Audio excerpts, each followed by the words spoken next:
What's going on, everybody? Welcome into Blazers Uprise Live, presented by Bet Online. Today is the final day version of this show until October, Eric, as it is the final week of the regular season. The regular season ends on Sunday. We'll have you covered with post-game shows for Saturday, and then Sunday we'll have to figure it out, as that is a holiday. That is Easter. We will have news on that sometime soon, but this is the last regular season edition of Blazers Uprise Live. Eric, I can't believe we're at the finish line here. Yeah, I can't believe it either. 2 more games, mercifully, right? Mercifully, you're gonna make me pronounce more words. I can't. It'll be fine if they lose. It'll be fine if they lose. Anyway, yeah, that's what we're gonna talk about. We're gonna talk about the G League, Eric. So you wanted to talk about why the Blazers need a G League team, so that'll be our topic of conversation for today after good old picks against the spread. With that being said, let's jump into picks against the spread, because it is the stretch run. There's 11 games today, 15 games on Sunday, 26 games left, and here's a look at the standings. Eric was generous enough to give everybody a chance, but before we get into that, picks against the spread is presented by Bet Online. Use the promo code BELIEVE for a 50% reward bonus. All the spreads in the segment you can find over on betonline.ag. So if you're feeling confident, you can use that reward bonus to try your luck over there at BetOnline, where the game starts. Eric. I just like to give a round of applause to Aeromancer digging himself out of the basement. Congratulations to Aeromancer for finally being out of last place. He's been kind of struggling there all season, but he's been doing really well the past month or two. Finally got a groove. Meanwhile, you have a couple people that have been absolutely struggling. Connor was in first like a month and a half ago. Now he's almost in last, 4-10. His double downs have been brutal for him. He's 18-28 on double downs. Really, really tough record there for Connor. You hate to see it. He's been struggling. Eric, you were generous on Tuesday. Yeah, unfortunately, I barely lost my double down. Chat won their double down island on the Blazers, covering against the Grizzlies and almost winning that game. So yeah, unfortunate there. That's a 4-game swing, and the difference between me running away with this and everyone having a chance still. Yep, still 26 games, so a 3-game deficit for Chat. Chat has a chance. And, I still have a chance. Zach still has a chance. Zach and me tied for third. Speaking of Zach, is he here? Hopefully he is here to try and make his run at the crown. Game number 1. Washington is hosting Miami. Miami's a 5-point road favorite. And then if Zach doesn't show up, I guess we'll call him for the 10th time. All right, so the Heat are without Jimmy Butler, Bam Adebayo, Tyler Hero, Kyle Lowry, Kevin Love, and Nikola Jovic. Wizards are without Bradley Beal, Kyle Kuzma, Kristaps Porzingis, Denny Avdija, and Monte Morris. There's that. He was the first to make his pick. Awesome.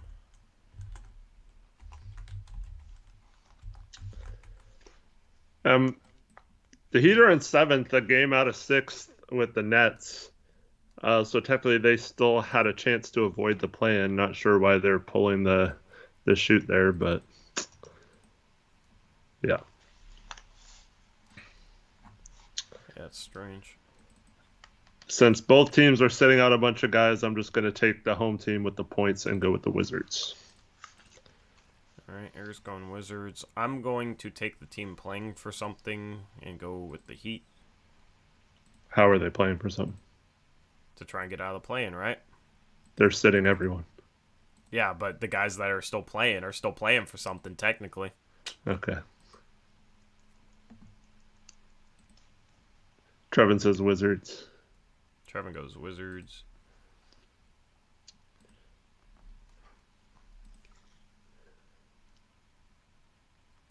Aeromancer goes Wizards.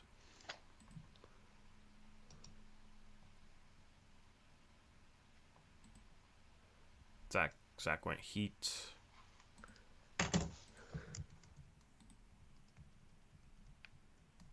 Jackson goes Heat. What'd Connor go with? Heat for Connor. And chat is going with the Miami Heat. 71%, by the way, of 17 votes. All right. Eric, Trevin, Arrow on the Wizards. Everybody else on the Heat. Game 2. Charlotte's hosting Houston. Houston, 4.5-point road favorite. So Houston is just without Jayshawn Tate and Ty Washington. The Hornets are without LaMelo Ball, Cody Martin, Gordon Hayward, Kelly Oubre, PJ Washington, Terry Rozier, and Dennis Smith Jr.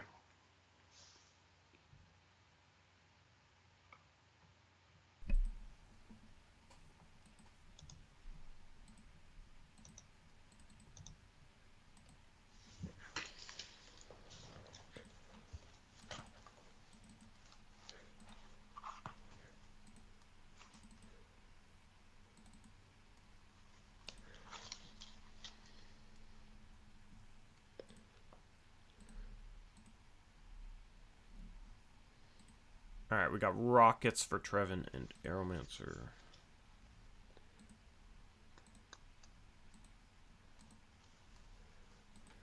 Zach wasn't paying attention.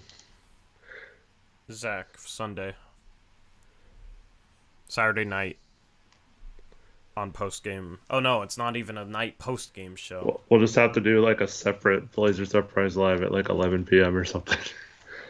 But we're not going to know all the spreads or the injuries or anything, so that kind of sucks. Yeah, or we just pick the morning of. I don't know. We'll figure it out. What do we... we need to figure out what we did last season and do that again. Jackson goes Rockets.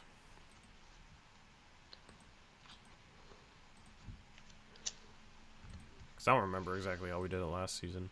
Connor goes Rockets. Was it a bunch of early games on the final day last season, or what? Is that new this year? I don't remember. Rockets for... I don't like to vote on stuff different than... I mean, I've always said this, so it's not just because I'm in first, but like if you put it on Twitter or stuff, you got a bunch of people voting that haven't voted all year, you know? So I kind of like feeling like it's... I don't know, it just changes the dynamic of it a little bit.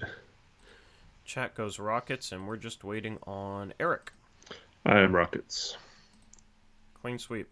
Well, actually, if you put it on Twitter, there wouldn't be many people voting because they'd have to have blue check marks. Anyway, Game 3, Indiana, 6.5-point home favorites against the Detroit Pistons. All right, so the Pistons are without Cade Cunningham, Bojan Bogdanovic, Isaiah Stewart, Amadou Diallo, Isaiah Livers, Alec Burks, Rodney Magruder, Eugene Amarui.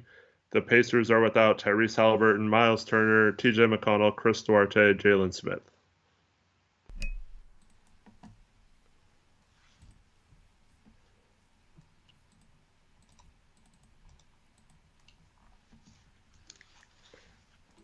Zach, I literally said I'm writing down my vote so first, and then I'm going to say later. But I was the first one to vote on the first game. There's been 2 games, so nice try, man.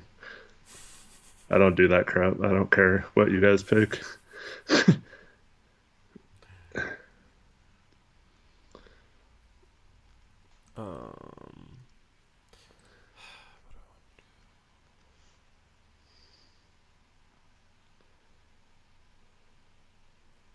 I'm going to take the points.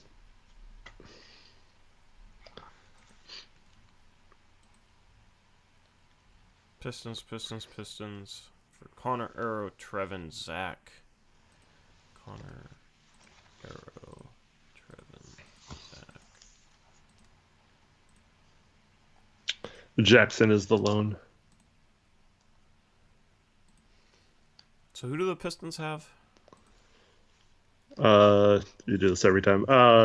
Killian Hayes. Because I type a poll while you say it. Jaden so Ivey, Jalen Duren, James Wiseman. It's not bad. Marvin Bagley. It's not bad. We'll go Pistons. All right, and chat is going with the Pistons, so it's a Jackson Island. Game 4, Atlanta hosting Philadelphia. Atlanta's an 11.5-point home favorites. All right, that's because the 76ers are locked into third. They're sitting Joel Embiid, James Harden, Tyrese Maxey, Tobias Harris, PJ Tucker, and DeAnthony Melton. And the Hawks have everyone playing.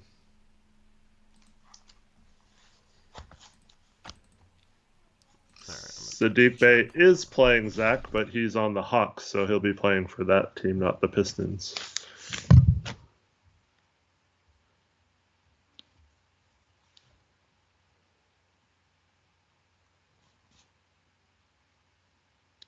I'm going to take the Hawks as well.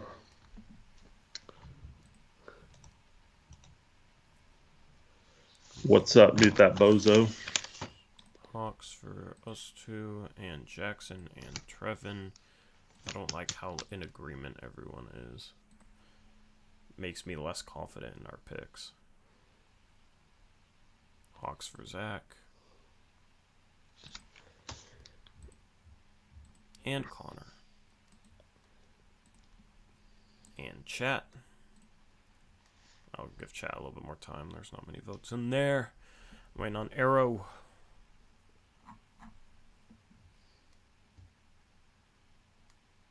The Philadelphia 1776ers, and then Hawks for Chat. So Arrow Island. And Hawks for Chat. Game 5, Brooklyn. Speaking of 11.5 point favorites, Brooklyn is also one as they take on the Magic at home. The Magic are without Wendell Carter Jr., Paulo Banchero, Mo Wagner, Jonathan Isaac. The Nets are just without Ben Simmons.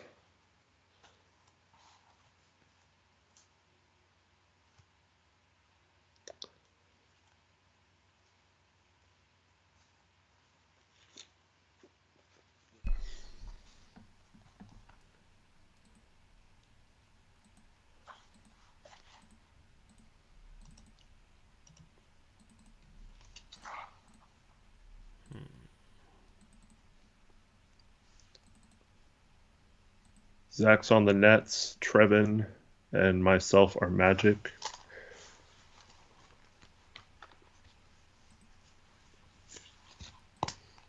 Did I say Franz Wagner wasn't playing? Yeah, he's playing.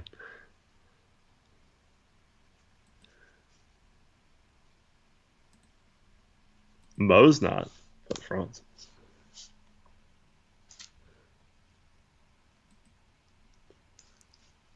I'll go Nets. Screw it.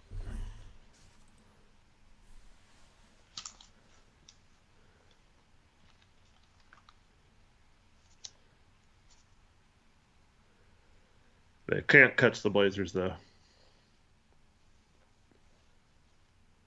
What do you mean they can't? As long as the Blazers lose. Yeah. They can't catch someone. They could have us mess up and us fall back to them.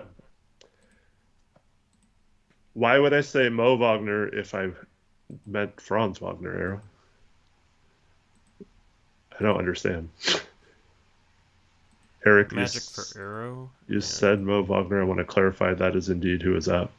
Yeah. Yes, Mo Wagner. What? All right. Next game, we got Philadelphia hosting. Oh, nope, that's an old graphic. Which I said this was going to be a 2-point game on Tuesday, and I was absolutely right. The real graphic is Boston is hosting Toronto. Toronto's a 2-point road favorite.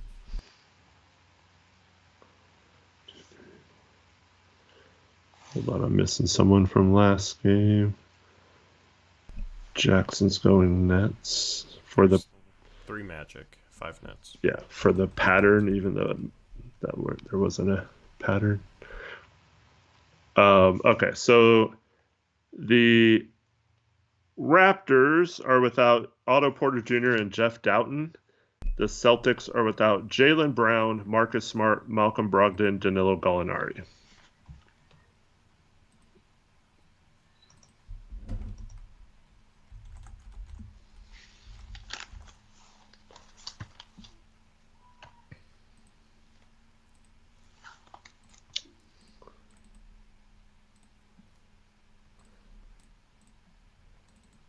I'm going to take the Raptors. So it was Jackson and Trevin.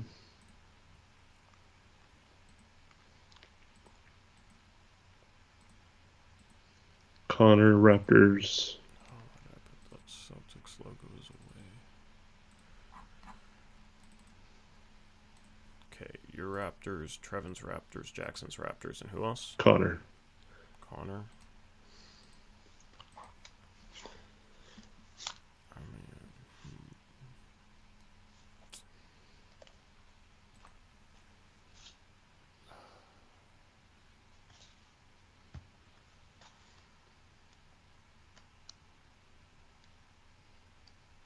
Yeah, never Zach. I'm going Celtics.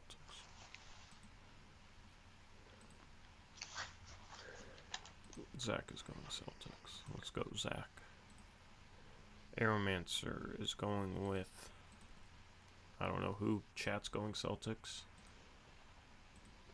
So you're going Aeromancer Celtics. in this one. You're going against what you said earlier.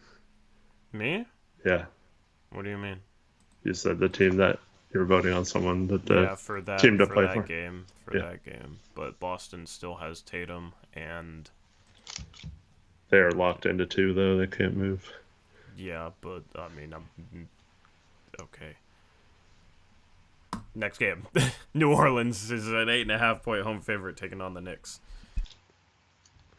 All right, Knicks are without Jalen Brunson, Julius Randle, Mitchell Robinson, Dwayne Washington Jr., Daquan Jeffries, R.J. Barrett, and the Pelicans are without Zion Williamson and Jose Alvarado.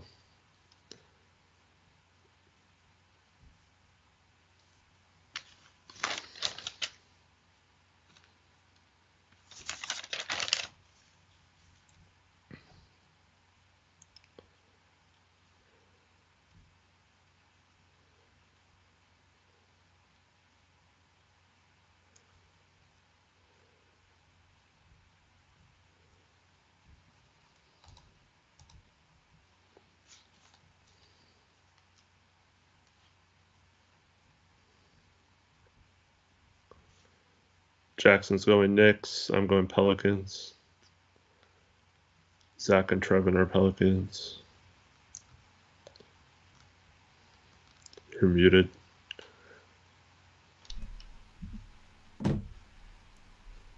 Zach, Trevin, you, and then who's Knicks?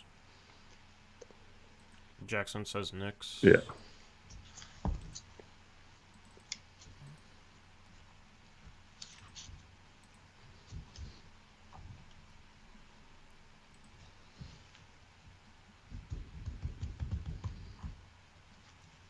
Arrows Knicks.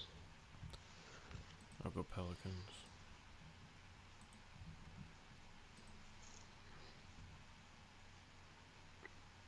Waiting on Connor. Chat's going Pelicans. Connor goes Knicks.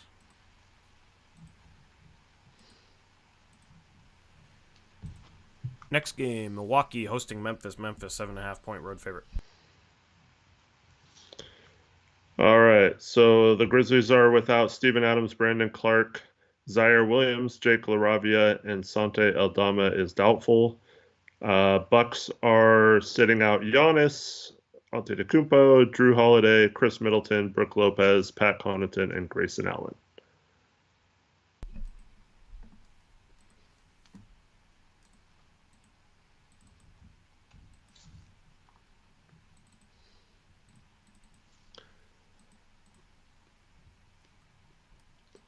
I'm going to take the Grizzlies.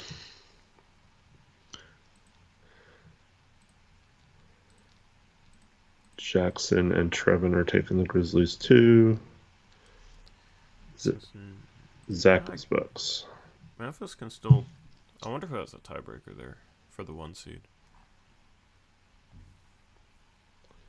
Oh, Denver's clinched the conference, so Memphis isn't really playing for anything. I'm just going to take the points. What were the other picks? Zach is with you on the Bucks then, and Jackson, Trevin, and me are Grizzlies. Okay, Jackson, Trevin, and Eric. So we're waiting on Connor and Arrow. Again. Connor goes Bucks, and then Arrow goes with the Jeopardy theme song.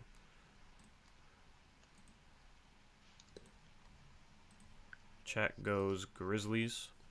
Arrow goes Bucks. We got another split vote, which is always fun.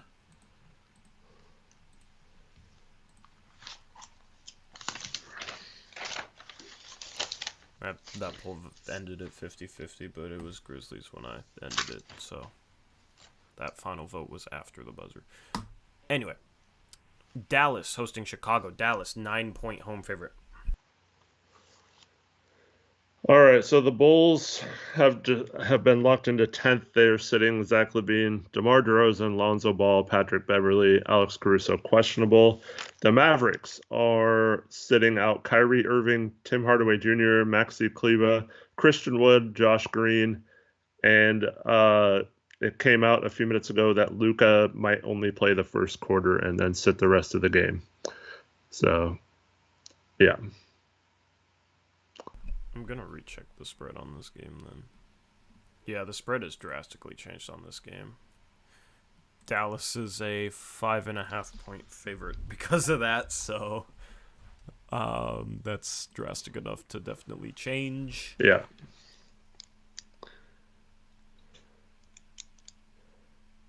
They are trying to tank. The Mavericks do not want to make the playoffs, I guess.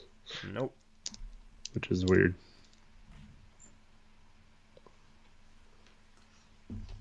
So as I fix this, you said Zach LaVine, Caruso out.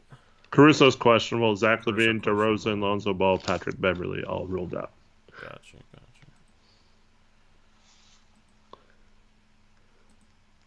All right, Dallas. Do you,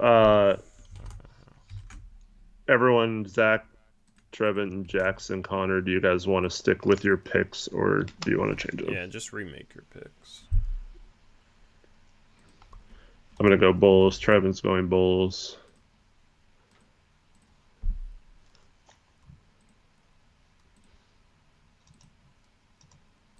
I don't even know what to make out of this game. Jackson is sticking with Dallas.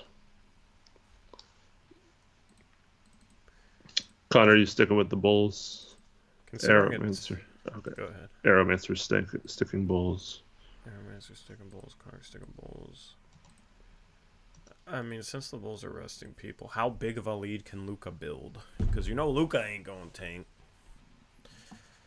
Ugh, it's just disgusting.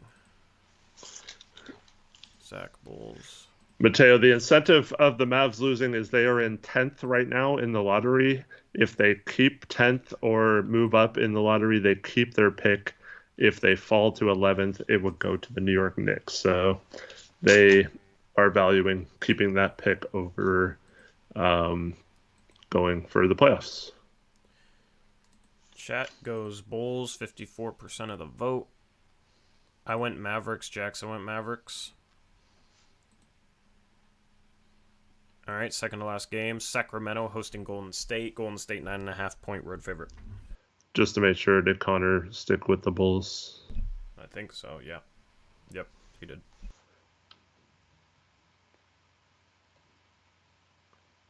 I only see his initial vote for Bulls. I don't see anything else from him. I mean, it's pretty low. I don't know. No, he was one of the first people to get in that game. Well, I see Connor Bulls. Arrowmancer say I'm sticking Bulls right under that. And then Connor's picking Kings already without hearing the injury report. So. All right, Connor's not listening. All right. So the Kings are hosting the Warriors. Warriors are 9.5-point road favorites. Warriors are without Andrew Wiggins, Andre Iguodala, Ryan Rollins. Kings are without Matthew Dellavedova, and then De'Aaron Fox, Domantas Sabonis, Keegan Murray, Kevin Huerter, Malik Monk, Davion Mitchell, and Trey Lyles all questionable.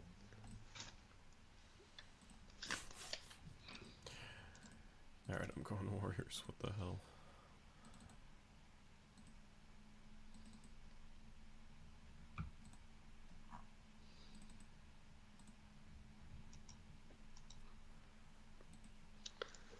Well, they're pretty much locked into third, so there's no reason to play. But it's also the Road Warriors. Warriors for Trev. I'm gonna take the Warriors and just hope that no one plays. Jackson goes Warriors. Although it is the road Warriors. Oh, I God. just said that. I know. I'm just thinking about it.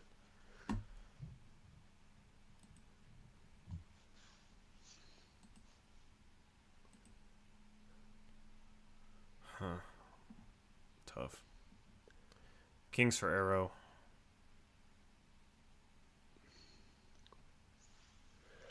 I don't think the Kings want to play the Warriors, Lakers, or Clippers, but I think they'd be fine with any of the other teams.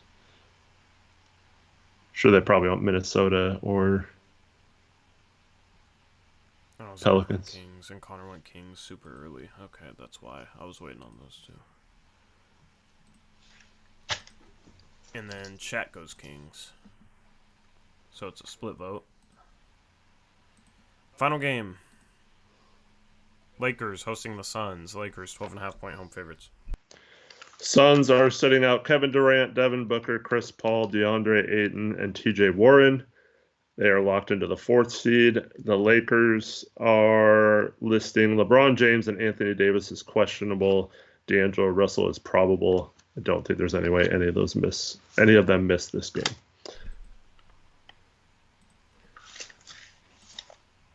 Zach is taking a big chance voting before hearing any of the injuries.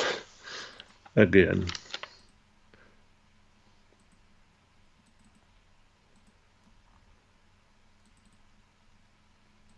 I'm going to take the Lakers, as are Trevin and Jackson. And me. Connor's going Suns.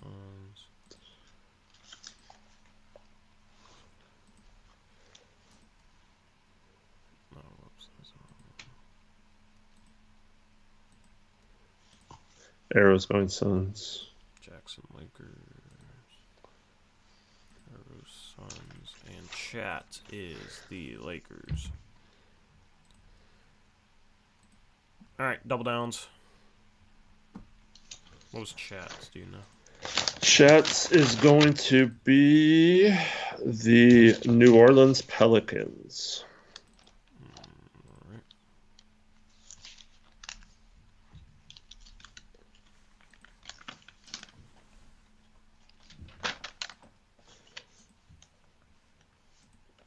I'm going to take the Road Warriors for some reason.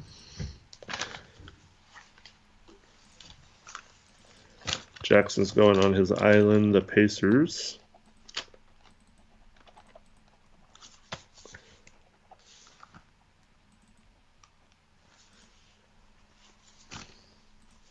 Arrow's going for his island, the 76ers. Yep, gotta do it if you have an island. I agree. I like that philosophy.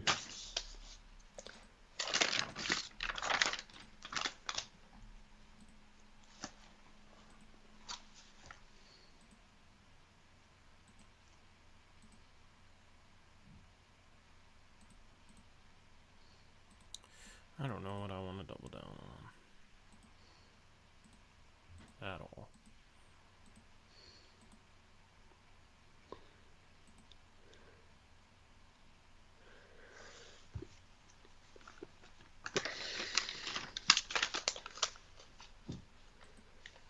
I'll double down on the Lakers.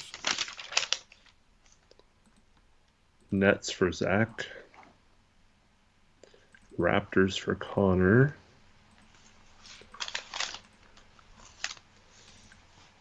Tori's going Lakers.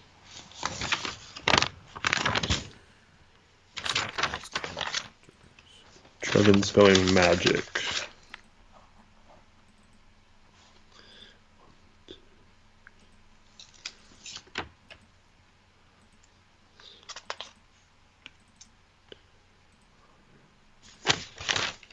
All right, so no agreement on any of the double downs, which is I pretty like cool. it. We'll see how that goes. Yeah, good luck to everyone. We'll see how the standings pan out going into Sunday's final slate of 15 games, which will wrap up picks against the spread for the season. We'll have an announcement in terms of like how we're going to do that, and then also what we're doing for post game show, because obviously Sunday's Easter, and the game is at 12:30, which is annoying. So we'll have news on both those things. Once again, I can't talk. Once again, picks against the spread is presented by BetOnline. All right, so you want to talk about why the Blazers need a G League team? Yeah, I think over the course of the last few games, just seeing the Blazers call up Skylar Mays and Justin Minaya, Nate Williams, those type of players. Um, I think that shows the value of a G League team, and having guys like in your system can practice a little bit with the team, like in training camp, and then you send them down to the G League. Just having that your own team of guys that you can identify like that and bring into your system. I just think it's a valuable resource that the Blazers unfortunately have not taken advantage of since they had the Boise Stampede or whatever back in the Idaho Stampede. So I just feel like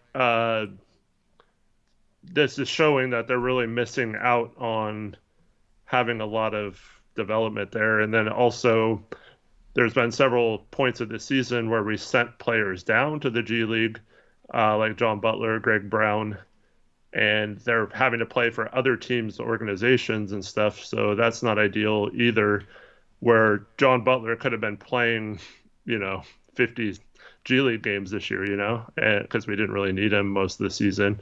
Ibubaji could have gotten some run in the G League before he got hurt.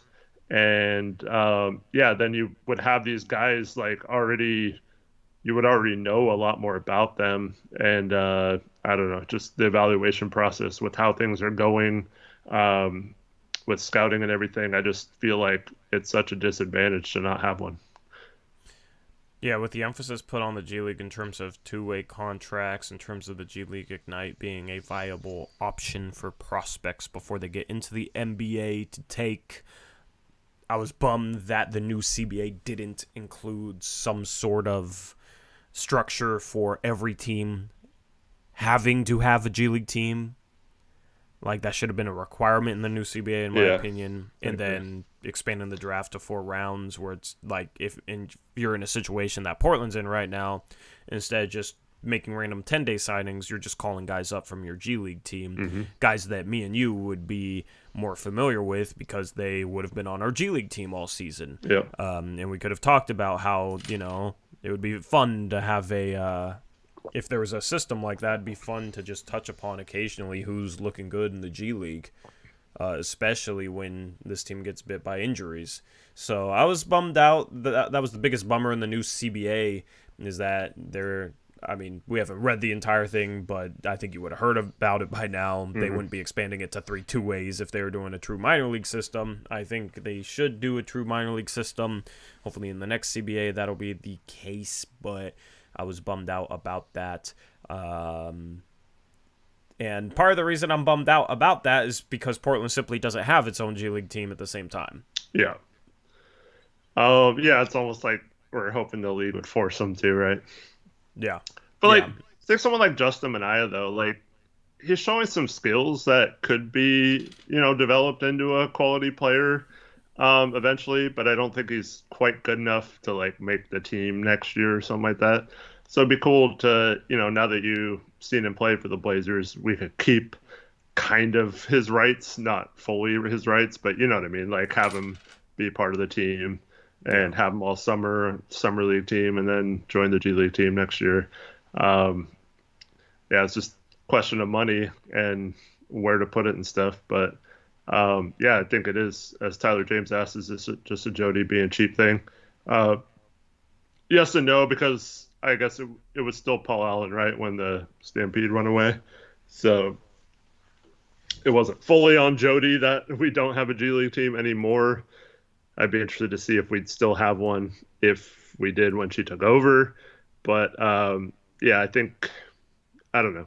I'm with you that we definitely should have every team with one, if as much as they're trying to promote the G League with having players play like an all-star events and Yeah. things like that. Like, why would you not just turn it into a minor leagues? Because that would really boost the G League up, in my opinion. Yeah, and it just make it more credible, you know, like I don't know. Yeah. It's minor league basketball could become a thing, you know. Yeah. I mean, they still call it the G League. That Gatorade money is nice for them, I assume, but it's just the structure would have been fun. The structure would have been nice to have that sort of structure for the G League, and it would have kind of legitimized it fully, where not going all the way to that sort of structure is still leaving the G League a little bit illegitimate, in my opinion. Yeah.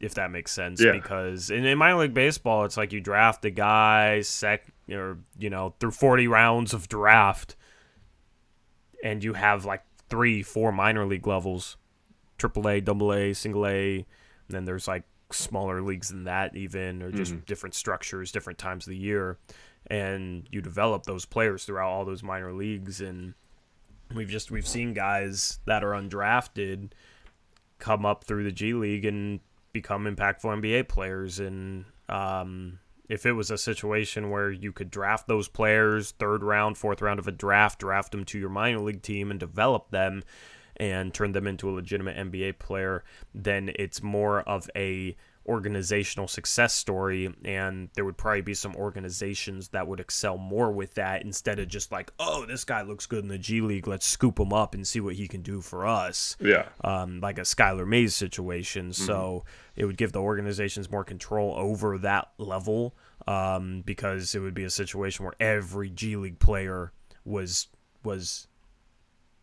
assigned to a team, essentially, because every G League team would be a part of a bigger NBA organization. So that's what I wanted. Kind of bummed out by that. In the meantime, I hope that Portland figures it out and gets a G League team in the next 3 to 5 years, because you see a guy like Skylar Mays come in, and I mean, it's a small sample size, but he just looks so solid. It's like, man, why couldn't this guy be a third string point guard? And it's a situation where next year, if we, had a minor league system, then we wouldn't necessarily have to have him up on the NBA roster all the time. But then if there was an injury to a guard or two, then you could bring him up and have some confidence in him, and he's your guy. So this has definitely made me want a G League team more, just seeing a couple guys come in and play this well, and makes me want that minor league structure more too. Yeah, and you mentioned the 2 ways. It's bumping up to 3 next year. Those players are only allowed to play 50 games. We saw, in Portland's case, they didn't come close to playing 50 games. Baji didn't play any. Butler only played some at the end here because of the tanking situation, and a few like random garbage time games before that. So I'd much rather have 40% of the season those guys playing 30 plus games in the G League, and getting that experience rather than just sitting on the bench doing nothing. There is some value of having them in practices and things like that. That's important too, but they can, if it's close enough, you can kind of do both, and like you were saying, if they structured it in a way with the minor leagues where you could call people up and put them back down and stuff. It seems like such a no-brainer. I just don't understand why the NBA, like, is it really just them being cheap or what? Like, I just don't understand. Probably. I mean, you know how these owners are. You know how our owner is. So I wouldn't be surprised if that's what it was.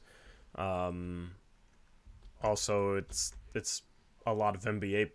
I mean, I don't know. Like, who's advocating for the G League's behalf in the players' union? I assume there's somebody that's responsible for advocate. I can't talk. Advocate, yeah. Yeah, advocating for G League players, but I don't know, man. I would think that that would have at least gotten proposed, but maybe I it's don't know. maybe it's something that wouldn't have to be in the CBA. Maybe it's something that could be worked out separately. I don't know. Possible. I mean, if 2 ways are a part of the CBA, I think the whole minor league, because you'd have to structure contracts around like minor league contracts and stuff. So you'd have to change contract structures, and you'd probably have different contracts that maybe higher priority minor league contracts, which would give players more NBA days compared to lesser priority and lower minor league contracts. I don't know. You'd probably need some sort of structure around it, so that's why I think it would be a part of the CBA, is because that governs all the financial aspects, player salary aspects, contractual aspects of the league. Yeah, for sure. So, and then we've talked about this with expansion too. I feel like the talent pool is so great right now that both the NBA could expand and have minor leagues, and there's still be plenty of players and talent to go around. Yep. So, I don't know. I'm not expecting anything, though, at least until Jody sells the team. If you got an owner in here like Matt Ishbia, who's willing to spend whatever for fan experience and trying to win games, then it's probably a completely different conversation. But with Jody at the helm, I mean, we question whether she'd shell out $500,000 for a rest of the season contract. Yeah. For a buyout player, and I doubt she's going to shell out money for a G League team. I mean, the only thing she's going to shell out money for apparently is Douglas Fur. Well, I mean, they did sign some 10-day guys. That'll probably end up costing about $150K. Yeah, they kind of had to. But they had to, due to the rules, Yeah. Anyway, want to do a tankathon? Yeah, sure. Let's do a tankathon. Final. Well, I mean, we'll do tankathons on this channel all for the next month plus. Yeah, for the next month plus. Do I even have it set up? Let me see here. Zach asked if they're finished negotiating the new CBA. They did agree on it. I'm sure there's still some details to be worked out, but anything major would be already finished, yeah. Okay.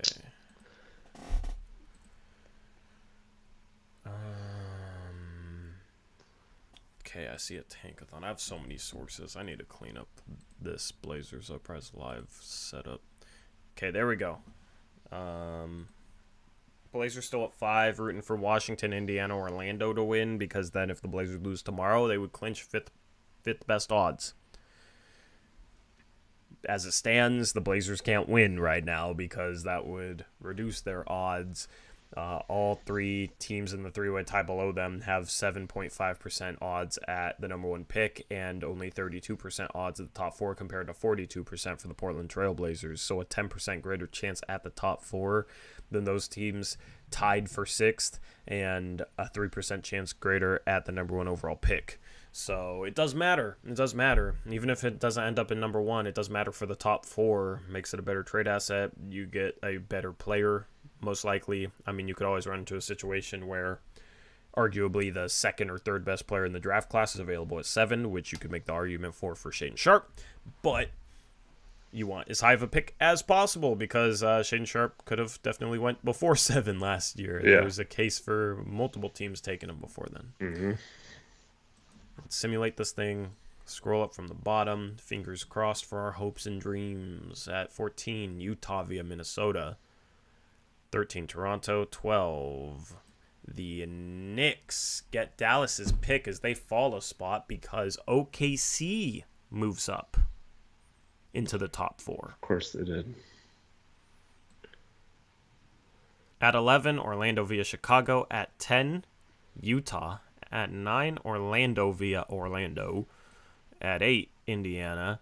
At 7, this is where we get into danger territory for the Blazers. At 7, it is the Washington Wizards. Blazers pick would be up next at 6. It's the Charlotte Hornets. So your Blazers and the Thunder are top 4. At 5, it's Houston. So you also have Detroit there and San Antonio. At 4, you have the Detroit Pistons. So that's good news. That's one of the heavy hitters, one of the high odds teams. So to see them go off the board is big time. At 3, this is scrolling is weird. Portland Trailblazers at 3. We just can't get one in these sims lately. It's all good. We'll get one when it matters. Lots of 3s and 4s, but I'll take a 3. I'd rather have 4 than 3. kind of. I mean, no, we need not the really the highest case, possible, but yeah. I just don't want to argue Brandon Miller versus a Thompson twin for a month. But Well, 3, probably trading it, so it doesn't matter. yeah, we'll see. We'll see. At 2, San Antonio, which means with the number 1 overall pick, the Oklahoma City Thunder get Chet and Wemby Wemby. with Chet. Co-rookies of the year next year. Jeez, dude. Wemby, Chet, Poku starting front court. No, not Poku. Poku doesn't belong there, but you could legitimately start Wemby and Chet maybe at both forward positions and find a center, which is kind of insane. I wonder if, I mean, you got Jalen Williams in SGA. What would a lineup of like SGA, Jalen Williams, Wemby, Chet, and like another big Dort. look like? They wouldn't even need another big. I know. I'm just thinking of like if you wanted to completely go against the small ball grain and just go huge. I mean, they got Giddy. Did you say Giddy? No. I don't want to. I mean, yes, they would start Giddy and start Wemby and Chet at the 4 and 5. I'm just thinking of Wemby and Chet at the 3 and 4 with like another center. You know, like could that work? Because that would be the most rim protection by far a team has ever had in the starting lineup. It would be something we've never seen before. So who knows if it'd work or not? You know? Yeah, I don't know about Wemby or Chet playing small forward, but yeah. I mean, I think Nerd. Wemby could play it offensively. I think Wemby can handle the ball well enough. And then, yeah, I mean, defensively, I think you have all that rim protection and Chet and Wemby can move their feet. I mean, I feel like it could work. Yeah. I would want to see it at least, you know, if they got Wemby. It'd be very interesting, but let's hope that doesn't happen. Because it's not like Cat and Gobert where both have the foot speed of a center. Yeah. You know, so like that was a struggle. And it's not like both those bigs can play on the perimeter, can play like guards. So that would be the interesting part of that whole experiment. So if OKC gets the number 1 pick, it would suck because it's OKC, but it would be interesting to see what they could do creatively with those two guys. Yeah. Mateo asked earlier if the 3 teams tied at the end of the season, do they all get coin flipped? They would flip coins to determine who has the higher seeding in case no one moves up. And I think they maybe get a 0.1% chance more, but they split. If 2 teams are tied, they try to split it as evenly as possible, with the coin flip team getting the tiny percentage point better odds and also the higher seeding, like if neither team moved up, so one would be 6 and one would be 7. Yep. And here's the status of Portland's pick from the Knicks. It can fall to 24. There's 2 games left, so it could fall into a tie for 24.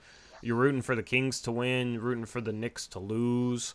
It could fall into a tie with Phoenix, but Phoenix would have to win tonight as 12.5-point underdogs against the Lakers. And then Phoenix would have to win their next game. Basically, New York would have to lose out. Phoenix would have to win out. So looking like 23. Yeah. So we want the Pelicans to beat the Knicks tonight to lock it into 23. Yeah. Yeah. Also, I don't want the Pelicans to have a lottery pick. It would be funny if the Lakers missed the playoffs, but the Pelicans get whichever one is better. As Cotter pointed out earlier, it's kind of funny that they're tied right now, but it shows them flipped in the because it's a pick swap. So. Yeah, because the Lakers are above for some reason. That's so funny. Yeah, if they both tied, you wouldn't need to do a coin flip. It's just New Orleans gets the better pick. Yeah. I wonder if you'd have to do it to designate which team initially had the picks. I don't know. That'd be weird. That'd be interesting. I love Yeah, they might have to do it just to officially say New Orleans keeps their pick or New Orleans swaps with Lakers. Yeah. Exactly. So be interesting to see how that plays out. Anything else for this final day episode of Blazers Uprise Live? Jonathan Evers had a question. How much more would Orlando have to throw in to consider trading down to 9 and 11 in this scenario? I'm assuming you're meaning this scenario at 3. Yeah, let me put it back up on the screen. Personally, I think 3 is too valuable in terms of other trades to just move down to 9 and 11 unless you had a deal that just needed multiple picks. But I think moving down, even though you get 2 spots there, I just think the quality of player at 9 and 11 isn't as good at 3, nor is the trade value of those 2 picks versus the 3rd pick. So I would just stay at 3 or trade it for a player, unless you're just moving down and getting a player. So I guess if Orlando was willing to throw in like Franz Wagner or something, then sure. But short of that happening, I don't really like that type of trade. It'd be dependent upon a 3-team trade probably, and the thing is in a 3-team trade, whoever's given up the good player we'd be getting hypothetically would probably want the 3rd pick more. So the more realistic trade down scenario, in my opinion, at least just based on how I evaluate this draft, would be 3 to Houston for 5, 18, and maybe another smaller asset. Because then at 5, you could take Brandon Miller or either of the Thompson twins, whichever one's left. And then at 18, that's prime range for Derek Lively. You'd still have the 23rd pick. You could combine 18 and 23 to maybe trade up if there's a guy you like. That would be more of a realistic trade down option, in my opinion. Because Asar's probably the guy who would be there at 5. He's a better shooter than Amen. Has a lot of the same similar traits. So I like Asar too. Might be easier to fit in next year into the Blazers lineup. Is the more consistent defender right now. Both have elite defensive upside, so. Would you do that trade if it meant at 18 we're getting Lively?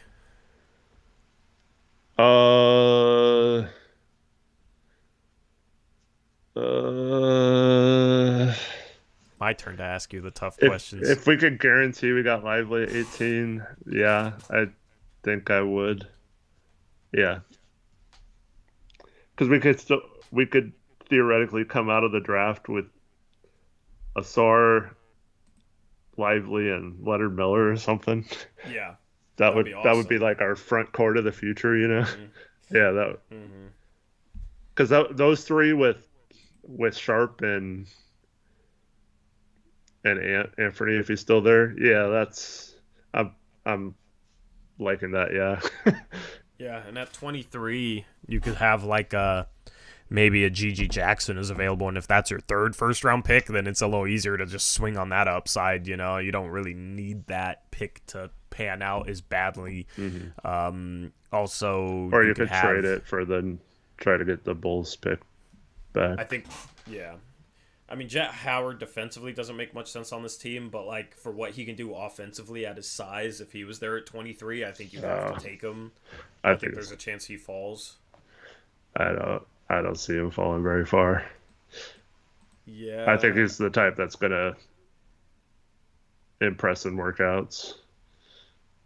Yeah, that's possible. But there's always that player every year where, like, this time it's like, oh, they're 14th, 15th on a lot of mock drafts, big boards, whatnot, and then they end up falling. I mean, Nasir Little was one of those guys, right. You know? So you never know. But you got some interesting names there at 23. Sissoko, Ryan Rupert, if he's there, 6'6", 7'3" wingspan. Dariq Whitehead might fall to there. Wouldn't mind taking a swing on that, especially if you got your big and Lively. But Leonard Miller would be the ideal pick there because of his position, his size. You could also trade it down. Like there would be a lot of options, you know. So I like the idea if we get 3 of trading down to 5, if that team has a mid first round pick to try and get Lively too, because I don't think Lively's lasting to 23. Hmm. So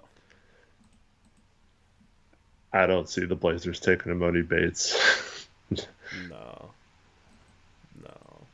I Just mean, doesn't seem. wait, you don't think Cronin would take Amani Bates? I could see Cronin taking Amani Bates. I don't know. Like logically, I don't see them taking him, but Croninly maybe. Yeah. Well, I don't know how to say this. I just don't think his attitude and mindset is like they've always talked about, like having the right, even back to Olshey days. You need people who are pretty heavy into basketball and just, you know, love playing and stuff like that. I don't know if yeah. It's just crazy how he was like looked at as maybe a generational prospect in high school, Hmm. and now it's like late second. It's crazy how that can happen. Like people are calling him the next KD, the closest thing we've seen to KD. Yeah. Obviously the wingspan issue is a problem. Mm-hmm. But I mean, just I know he was not technically supposed to be a freshman in college, but he was like absolute crap on Memphis, and then he had a good year this year, but he had to go down to a lower league to do it. But Mm-hmm. yeah, what's up, Arrowhead? How you doing, man? Arrowhead tuning in right when we're tuning out. What's up? Good to see you. And then one last quick thing. Someone earlier asked if we saw that. It was Trevor Williams asked if we saw that it's unlikely, but that Detroit might be interested in Billups if they fire Casey, or they're talking about promoting Casey to the front office or something. Sure. I like screw it. Because so what's the talk with like Nick Nurse going to Houston? Is Nick Nurse available? Oh, you haven't heard any of that? No, He's I've heard like Nick Nurse in like Houston and stuff. I haven't heard about like what the deal is with him in Toronto.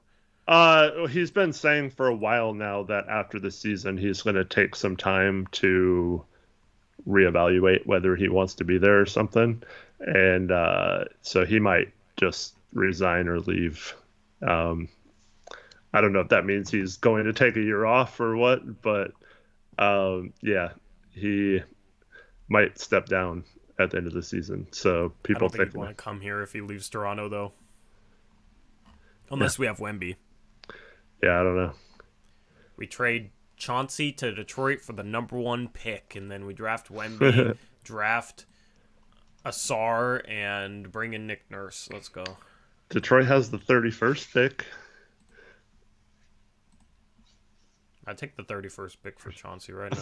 I would take nothing for Chauncey if they just took him and we could just hire a new coach. Yeah.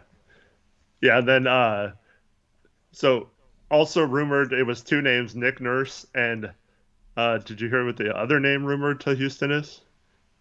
I did, but I forgot. Scott Brooks. Oh, yeah. Please. Get him out of here, too. Let's go. Dude, if this franchise gets saved by not having like only keeping Chauncey because they don't want to fire him, and they get rid of Brooks because he gets a head coaching job for some stupid team, and then we get rid of Chauncey's contract without having to pay him. Dude, that's like the ideal situation right now, and then we can hire a brand new coach and clear. And then imagine we got Nick Nurse. Yeah. Oh, man. Imagine we win the lottery, too. Oh, man. Dude. Cronin would get so We're dreaming saved right now. Saved. I know. God. Nothing of his own doing. Yeah. Just He just lucks into Nick Nurse and Wemby and gets rid of like Chauncey and yeah. and Scott Brooks. Yeah, I mean that'd be amazing. I mean Chauncey would make more sense on a team like Detroit, I feel like, than a team on Portland. Right. Like he makes more sense as like a rebuilding coach, which the problem is we only have rebuilding coaches. We don't have guys that are made for postseason basketball or winning playoff series because they don't. Well, to be fair, we don't know if Chauncey's good in the playoffs or not because he hasn't made the playoffs as a coach. I mean, I don't trust his adjustments though. We're not we're not going the Ime Udoka route, okay? For the 100th time. Um, yeah, that'll be interesting to see if that plays out. That's an interesting rumor. Uh, Cronin, yeah, I don't know. I don't see him hiring someone like Nurse. It's like, I don't know. Why? I don't know. It's just like certain GMs I have tough time seeing with like a strong-headed, stubborn type coach. Yeah, you think that's Nick Nurse? Kinda. He's kind See, of but become like that. Cronin's whole thing is like, I'm gonna surround myself with the best people and I'm gonna listen to them and blah blah. Blah. That's his whole attitude. So I don't know. Yeah. Anyway, anything else, Eric? No, thanks everyone for watching. Appreciate you all. Hope you have a good rest of your Friday, and hope to see you after the game. It's an early game, 1 o'clock Pacific time against the Clippers tomorrow. So we'll have the post game around 3:30. Yep, and then we'll have news on what the plan is for Sunday. We will tell you guys in the Discord. We'll tweet it out as well. So follow the channel's Twitter page at BlazersUpriseYT. Join our Discord. Link in description box below. Hopefully that link works. If not, I don't know. I'll have a new link for you guys tomorrow. If it doesn't work, just let me know in the comment section below after this stream is done. And with that being said, that's a wrap for the final day version of Blazers Uprise Live, presented by BetOnline. Use promo code BELIEVE for 50% reward bonus. Have a good rest of your evening. Until next time, as always, peace out. Go Blazers.